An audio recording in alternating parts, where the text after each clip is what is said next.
마태복음 5장 9절 두 번 읽도록 하겠습니다. 두 번 시작. 화평하게 하는 자는 복이 있나니 그들이 하나님의 아들이라 일컬음을 받을 것이미요.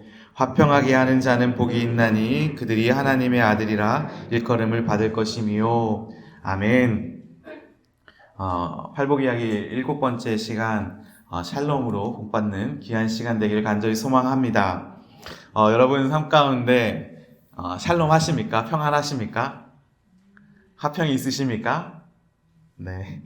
어제 이렇게 도서관에서 이렇게 말씀을 준비하는데 이제 굉장히 도서관이 화평하지 않더라고요. 이쪽에서는 싸우고 저쪽에서는 엄청나게 이렇게 시끄럽고, 그리고 또 열심히 공부하고 있는데 옆에 있는 저희 아은이를 보면서 이게 공부를 하는 건지 아니면은 손톱을 칠하고 있는 건지 아니면 무슨 생각으로 이렇게 앉아 있는 건지 모를 때 평안하다기보다는 이렇게 욱하는 마음들이 올라올 때가 더 많이 있습니다. 저희 교회는 평안한가요? 저희 교회는 평안한가요? 예준아 평안한가? 예준이도 평안하지 않다고. 네, 학교 가야 되니까 이제 마음의 근심 걱정과 화평이라는 단어가 성경에 400번 이상 나옵니다. 400번. 그러니까 화평이라는 것이 그리스도인에게 또한 성경이 굉장히 강조하고 있는 단어가 바로 이 화평이라는 단어입니다. 또 많은 신학자들이 팔복의 꽃이 바로 오늘 화평케 하는 자다라고 이야기를 할 정도로 굉장히 소중하게 생각합니다. 심령이 가난한 자, 애통하는 자, 온유, 의에 줄이고 긍휼함을 얻어 청결하게 된 자는 그리스도의 화평을 누리게 되어 있다. 그래서 그 화평이 너무나도 소중하기 때문에 그 화평을 우리 가운데 가지고 살아가기를 간절히 소망합니다. 그렇다면 화평케 한다는 게 무슨 뜻일까? 화평케 한다는 것은 언뜻 들으면 피스메이커의 삶을 살아야 된다라는 의미로 여러분들이 받아들일 수가 있습니다. 그런데 화평을 여러분이 만들 수 있으십니까? 여러분들이 가는 곳마다 화평이 막 넘치고 화목이 넘치십니까? 그러지 않는 것들을 우리의 삶 가운데 보게 됩니다. 저 역시도 마찬가지입니다. 제가 간다고 해서 이렇게 웃는 얼굴이기 때문에 사람들이 이렇게 말은 못하지만 그곳에 좀 화평이 넘치고 화목이 넘치고 이렇게 안 될 때가 굉장히 많이 있는 것을 제 삶 가운데도 볼 수 있습니다. 이제 가끔 성도님들을 만나서 이렇게 이야기할 때가 있습니다. 이야기할 때 굉장히 힘들고 어려운 이야기들을 한 10분, 20분, 30분, 1시간씩 이야기하실 때가 있어요. 그럼 너무 감사하게 이렇게 듣습니다. 근데 이게 한 30분 정도 넘어가면은 좀 힘들 때가 있어요. 힘들 때가 있으면 이거는 이렇게 하십시오, 저렇게 하십시오 라고 속으로만 생각하고 끝까지 참고 그 이야기를 드러냅니다. 그만큼 우리 가운데 화평을 이루는 것, 화목을 이루는 것은 굉장히 어렵습니다. 그래서 오늘 이 말씀의 정확한 본질을 우리가 깨닫지 못한다면 이 말씀이 우리의 삶 가운데 굉장히 어렵게 다가오고 우리의 마음을 힘들게 하는 모습들을 우리는 볼 수 있습니다. 우리가 피스메이커로서 이 땅 가운데서 화목하게 하고 평화를 누려내고 이것도 너무너무 중요하지만 성경은 그 이야기를 하고 있지 않다라는 것입니다. 평화를 다루기 전에 이상한 건 예수님께서도 이 땅 가운데 오셔서 이런 말씀을 하세요. 마태복음 10장에 보면은 내가 세상에 화평을 주려고 온 줄 아느냐? 내가 너에게 이르노니 아니라 도리어 검을 주러 왔다라고 예수님께서 이야기하세요. 오늘 이 세상은 화평을 원하는데 주님은 도리어 반대를 이야기하십니다. 그렇다면 예수님이 생각하는 화평과 평화는 우리가 생각하는 화평과 평화랑 다르다는 것입니다. 이사야서 9장 6절에 보면은 한 아이가 우리에게 낳고 한 아들을 우리에게 주신 바 되었는데 예수님이 이 땅 가운데 오실 건데 그의 어깨에는 정사를 메었고 그의 이름은 기묘자라 모사라 전능하신 하나님이라 영존하신 하나님이라 평강의 왕이라 할 것이요 라고 말씀합니다. 예수님이 이 땅 가운데 오실 건데 평강의 왕, 평화의 왕으로 샬롬의 왕으로 오실 건데 평강, 화목, 화평으로 오실 건데 이게 예수님께 속한 예수님의 성품이라는 것을 우리에게 이야기해주고 있습니다. 그런데 예수님이 화평에 대해서 이야기하는 것보다도 내가 너에게 검을 주러 왔다. 내가 너에게 회개하라, 천국이 가까웠노라, 혼내고 회개하라고 이야기하려고 왔다고 이야기하는 것입니다. 그렇다면 이 화평의 진짜 의미는 무엇일까? 화평이란 이 헬라어 단어는 에이레네라는 단어를 사용합니다. 평화, 화평, 화목이라는 의미를 가지고 있습니다. 히브리어로는 여러분들이 너무 잘 아시는 샬롬이라는 단어를 사용합니다. 샬롬이라는 단어는 굉장히 구속사적인 단어입니다. 우리에게 구원을 주시고자 하는 메시아하고 연결된 단어입니다. 완전한 구원이라는 의미를 가지고 있습니다. 여기서 또 임 목사님과 함께하는 기본적인 성경 공부. 네, 샬롬이란 뜻을 가지고 있는 성경의 인물이 있습니다. 누군지 아십니까? 네? 네. 솔로몬. 네, 솔로몬. 또 한 명 있습니다. 누군지 아십니까? 잘 생각해 보세요. 네, 압살롬이라는 사람이 있습니다. 압살롬. 압이 뭐냐면 아비, 그리고 살롬이 샬롬. 그래서 평화의 아버지라는 뜻을 가지고 있습니다. 솔로몬도 마찬가지로 평화의 왕. 네, 이 정도는 기본적으로 저희가 알고 있어야 되는. 그치? 예준아. 네. 네. 예준이가 궁금한 게 굉장히 많습니다. 제가 이번 방학에 예준이랑 성경 공부를 했어요. 이제 엄마가 그리고 과외를 좀 해달라, 성경 공부 과외를 해달라고 해서 성경 공부를 했는데 굉장히 많이 알고 굉장히 도전적입니다. 굉장히 궁금한 것도 많고, 그래서 제가 1시간 공부하면 30분 동안 그 질문에 대해서 답을 하느냐고 집에서 공부할 정도로 굉장히 재밌었습니다. 나중에 1대1로 만나서. 네.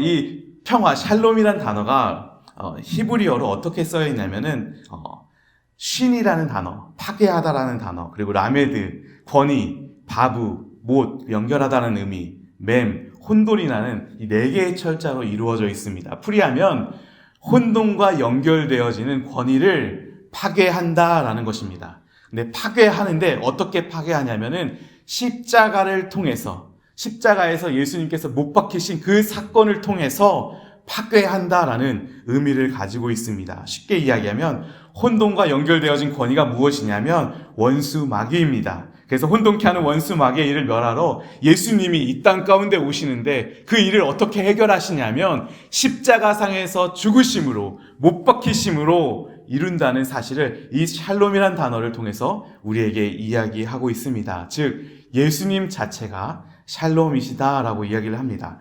예배소서 2장 14절에 보면은 그는 우리의 화평이 되어진지라 중간에 막힌 담을 자기의 육체로 허셨다라고 나옵니다. 즉 예수 그리스도가 이 땅 가운데 오신 이유는 우리 가운데 샬롬과 화평을 주시기 위해 이 땅 가운데 오셨다는 것입니다. 그래서 성경에서 말하는 참된 평화는 원수되었던, 하나님과 화목하지 못했던 그 관계에서 화목을 이루는 단계까지 가는 것을 화평, 평화라고 이야기하고 있습니다.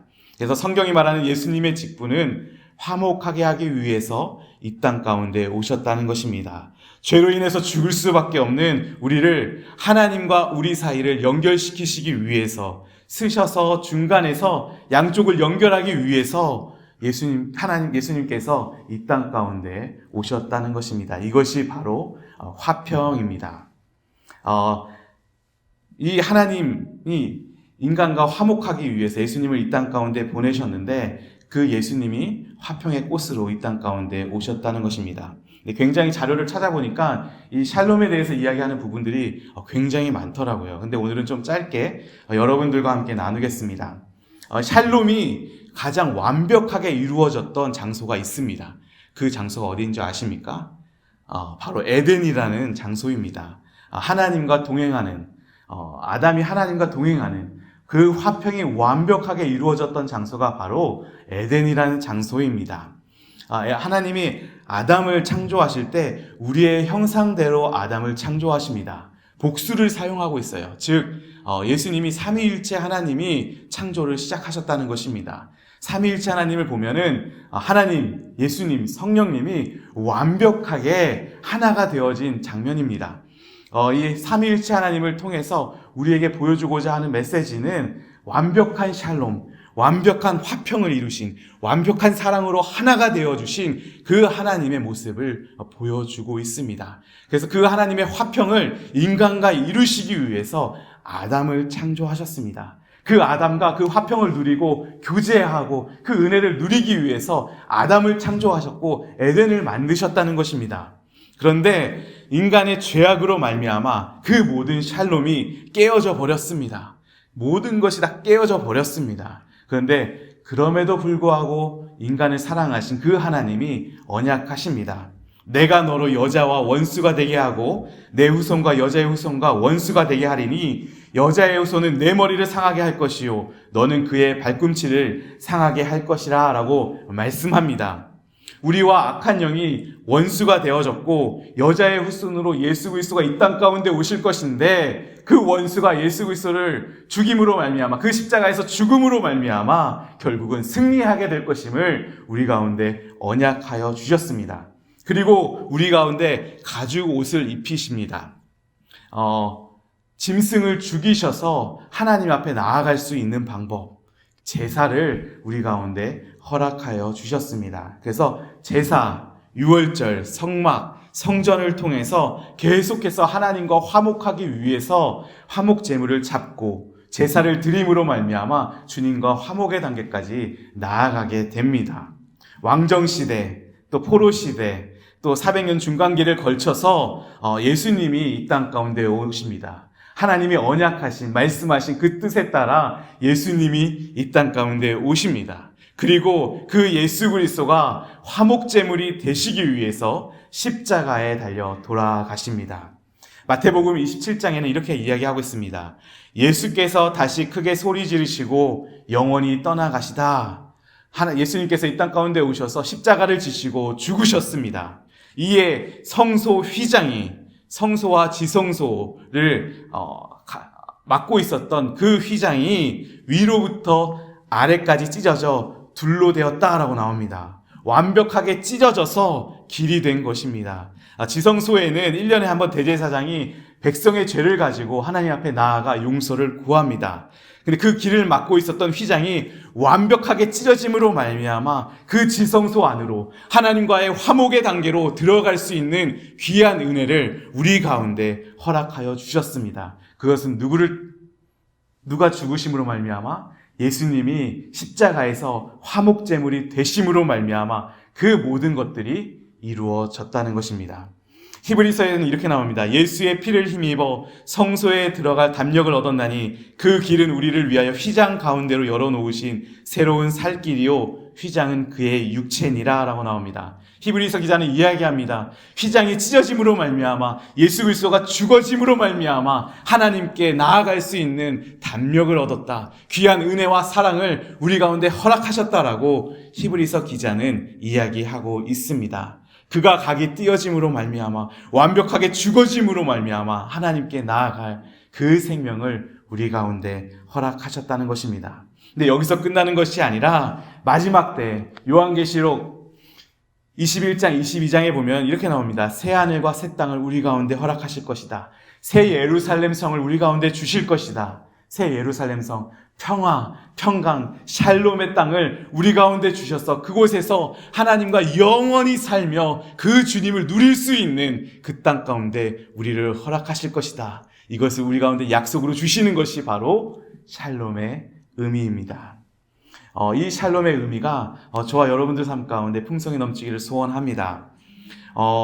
예수님의 삶을 통해서 이 화평, 평화를 한 가지만 더 나누고 싶은데 무엇이냐면 예수님이 세상의 평강을 이루시기 원하셨다면 이 땅 가운데 오셔서 평화와 평강의 설교를 하셔야 됩니다. 그리고 바리새인들과 서기관들과도 함께 친하게 지내셔야 합니다. 그런데 그들에게 어떻게 이야기하십니까? 이 독사의 자식들아, 그리고 성전은 기도하는 집이다, 이 강도의 구렬로 만든 자들아, 그리고 다 엎으십니다. 다 뒤집으시고 청결하게 하십니다. 그리고 죄가 있는 곳, 문제가 있는 곳, 하나님이 원하지 않는 곳에 가셔서 엄중하게 혼내시고 회개를 선포하십니다. 왜냐하면 죄를 책망하시고 죄를 드러내셔야지만 그게 진정한 죄가 무엇인 줄 알고 하나님과 진정한 화목의 단계로 나아갈 수 있는 것, 화목의 단계로 나아갈 수 있기 때문에 예수님께서 이 땅 가운데 오셔서 계속해서 혼내시고 회개를 선포하고 계시는 것입니다. 즉 하나님과 원수된 우리 인간들이 하나님 앞에서 죄를 회개하고 드러내고 하나님만이 유일한 하나님인 것을 인정하면서 나아갔을 때, 철저히 그 회개의 자리로 나아갔을 때 나와 하나님과의 관계가 화목의 단계로 나아갈 수 있다는 것입니다. 그렇게 나아갔을 때, 진정한 회개가 되었을 때 우리 가운데 샬롬이 임하게 된다는 것입니다. 근데 우리가 생각해야 될 게 있습니다. 여기서 우리가 생각해야 될 것은, 또한 경계해야 될 것은 다 좋은 게 좋은 거야, 다 괜찮은 거야, 다 이해할 거야, 하나님은 사랑이시니까 다 넘어가도 괜찮을 거야, 이 정도쯤이야 라는 잘못된 생각입니다. 구약의 선지자들을 보면 수많은 거짓 선지자들이 나옵니다. 이스라엘 백성들에게 이야기합니다. 평안하다, 평안하다, 평강이 올 것이다, 평강이 하나님이 너희를 지키실 것이다 라고 이야기를 합니다. 그런데 예레미야, 이사야, 미가 이런 선지자들을 보면은 제발 깨어 돌아와라, 여호와께 돌아와라, 그 주님의 무릎 앞으로, 주님의 발 앞으로 돌아와라 라고 계속해서 징계를 요구하고 계속해서 회개를 요구하는 모습들을 우리는 볼 수 있습니다. 화평을 선포하는 거짓 선지자들에게 하나님이 뭐라 하시냐면, 누가 너희를 보냈냐, 내가 언제 그런 메시지를 보냐, 이 거짓 행하는 자들아 라고 하나님께서는 이야기하십니다. 오늘날 우리 교회가, 우리가 또 제가 다 좋은 게 좋은 거예요. 그럼 더불어 살면 좋죠. 즐겁게 사는 것입니다. 물론 좋습니다. 즐겁게 사는 거 좋고 화목하게 하는 거 너무너무 중요합니다. 이게 나쁘다고 이야기하는 것이 아니라 진정하게 화평을 이루어야 할 이야기를 하는 것입니다. 진짜 평강 추구해야 될 것이 무엇입니까? 우리가 죄 가운데 있음에도, 어둠의 가운데 있으면서도, 문제 가운데 있으면서도 괜찮아가 아니라 하나님의 진정한 음성을 드러내야 되는 것입니다. 회개하라, 회개하라, 주님께 돌아와라 라는 그 음성들을 우리가 동일하게 드러내야 하는 것입니다. 하나님 앞에 무릎 꿇고 나아가, 주님, 내가 죄인입니다. 나는 죽을 수밖에 없는 존재입니다. 그 예수 그리스도의 십자가, 그 화목제물로 말미암아 그 하나님과 함께 화목되기를 소원합니다 라는 것이 우리의 믿음의 고백이 되어야 하는 것입니다. 그래서 예레미야 6장에 이렇게 나옵니다. 그들이 내 백성의 상처를 가볍게 여기며 말하기를 평강하다, 평강하다, 하나님의 평강이 임한다라고 이야기를 합니다. 거짓 선지자들의 이야기입니다. 내 백성들이 너무 아픈데, 너무 고통 가운데 있고 괴로운데 그곳 가운데 평강이 있다라고 거짓 예언을 하는 것입니다. 우리의 삶 가운데 이 은혜가 좀 넘쳤으면 좋겠습니다.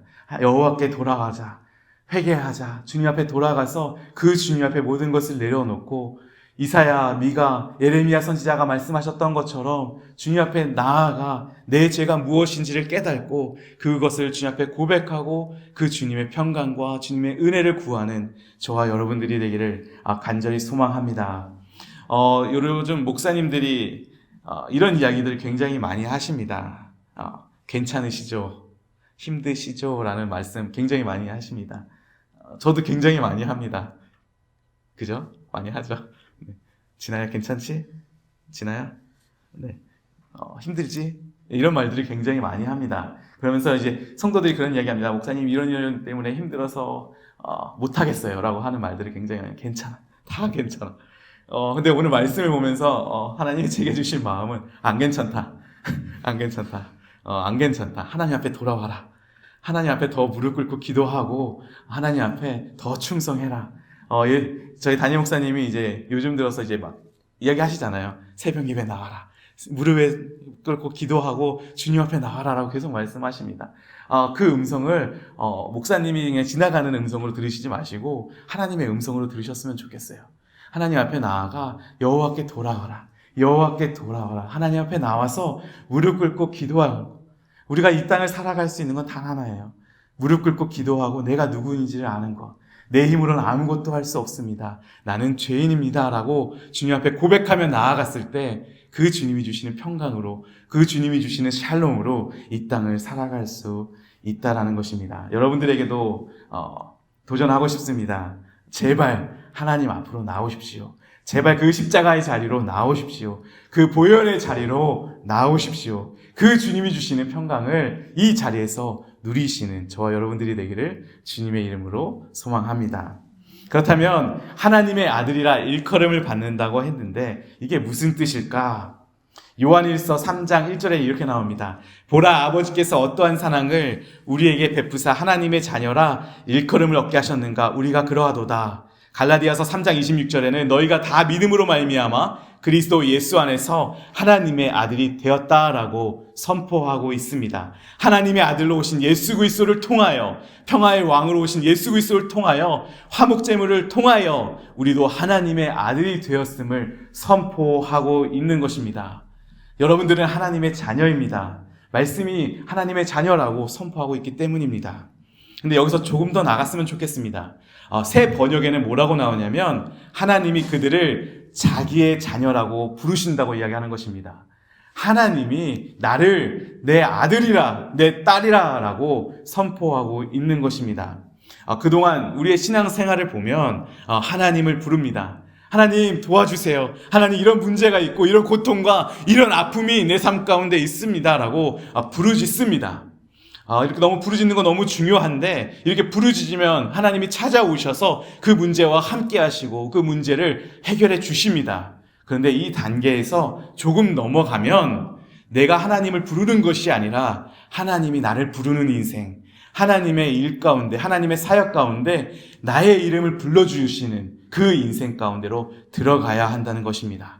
사무엘아, 다윗아, 시몬아, 지선아 라고 부르시는 그 하나님의 음성을 드러내야 한다는 것입니다. 나는 단지 하나님의 말씀을 붙들고 살아갔는데, 하나님의 평화, 하나님의 화평을 붙들고 살아갔는데 그 하나님께서 내 이름을 불러주신다는 거예요.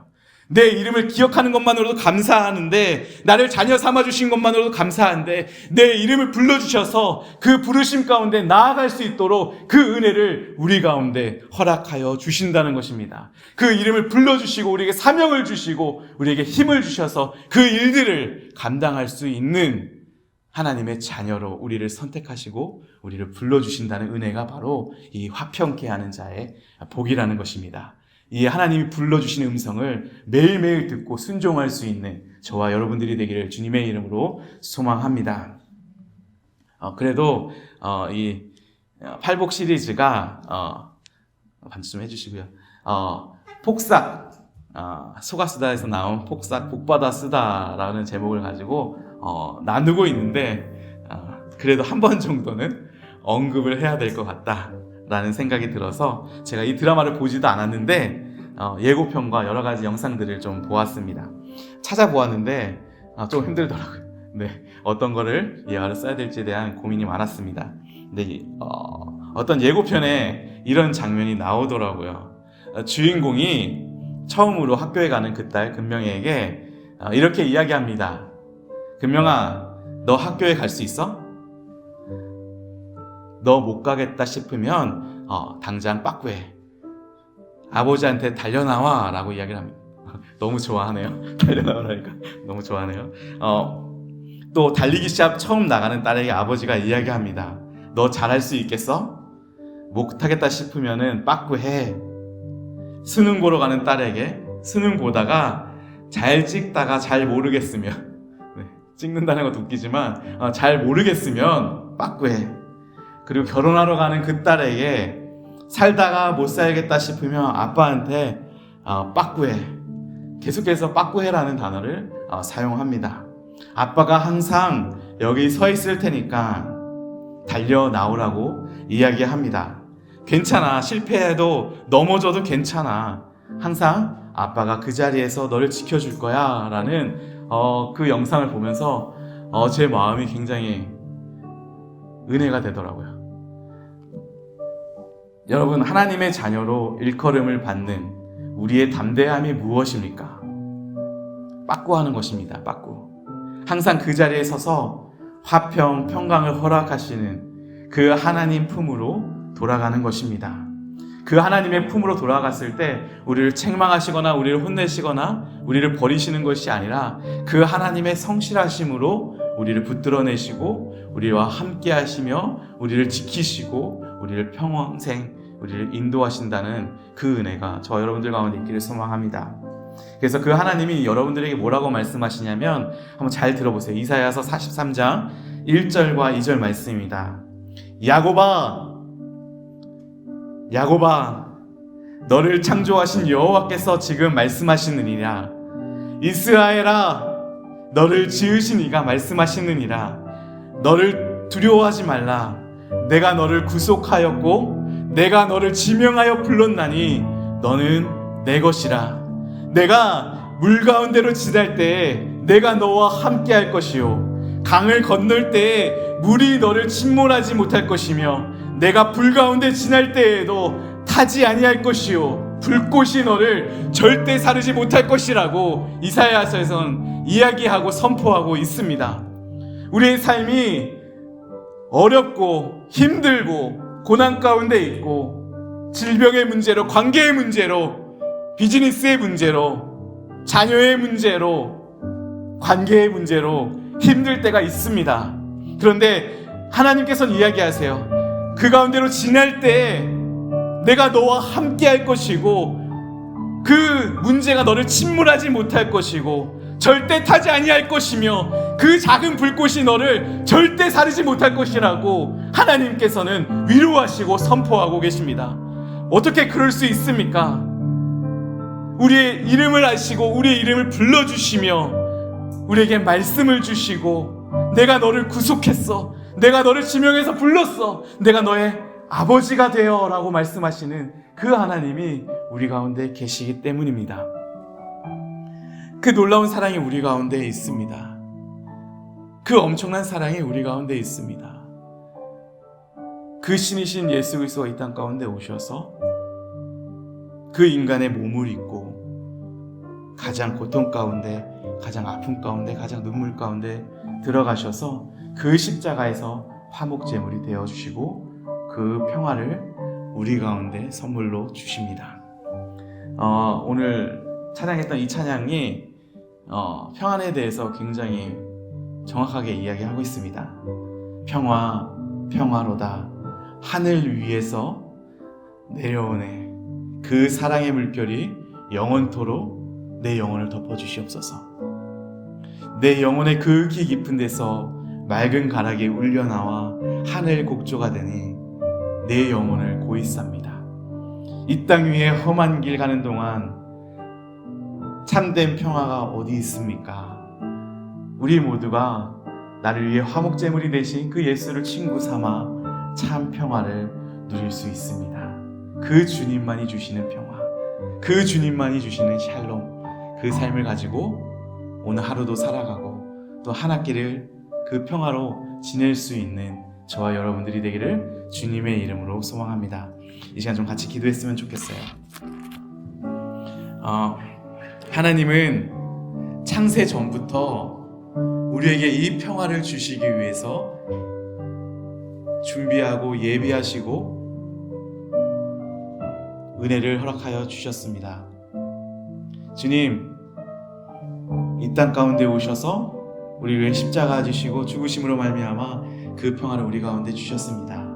이 평화를 우리가 붙들고 주님 그 평화 가운데 우리가 하루하루 살아갈 수 있도록 도와주시옵소서. 그 어떤 문제, 그 어떤 고난, 그 아픔이 우리를 해하지 못하고 그 문제를 통하여 주님을 더욱 바라보며 그 문제를 통하여 주님이 어떠한 분이신지 우리의 삶 가운데 얼마나 성실하고 얼마나 은혜를 부어주시는지 우리의 삶을 통해 고백하며 누려낼 수 있는 귀한 우리의 삶이 되게 주님 함께하여 주시옵소서. 이 시간 함께 같이 기도하며 주님 앞에 나아가기 원합니다. 기도하겠습니다. 사랑해 주님 감사합니다. 주님 이 땅 가운데 온전히 주님 한 분만을 바라보며 주님 한 분만을 찬양하는 귀한 우리의 삶이 되어줄 수 있도록 주님께서 함께하여 주시옵소서. 주님의 온전하심과 주님의 그 평화가 우리의 삶에 흘러넘쳐 그 평화 가운데 살아갈 수 있도록 주님께서 함께하여 주시옵소서.